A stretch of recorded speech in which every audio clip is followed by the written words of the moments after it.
দেখুন মশলাটা কষিয়ে নিয়েছি, এই তেজপাতা গুঁড়ো দিয়ে দিলাম।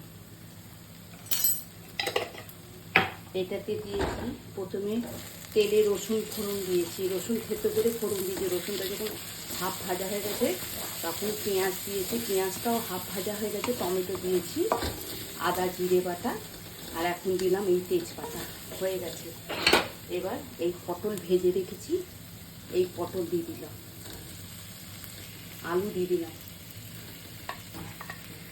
টমেটোটাকে আগেই পেস্ট করে এই কষিয়ে নিয়েছি, টমেটোটা গলে গেছে।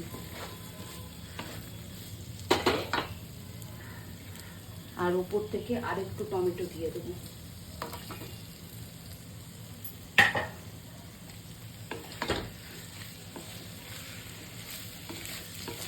আর গরম মশলা দেবো না, কেন এই তেজপাতার গন্ধই গরম মশলার গন্ধ হয়ে যাবে।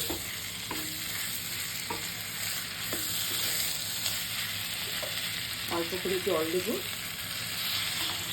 তাহলে সুজি দিয়ে জল দিলে টেস্ট হয় তরকারি।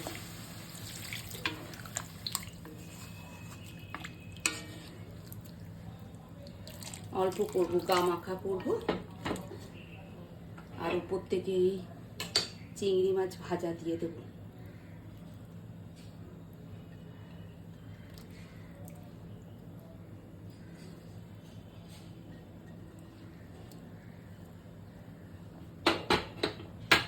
ফোটার ভাব এসে গেছে, বেশি নাড়াবো না, ফোটার ভাব এসে গেছে।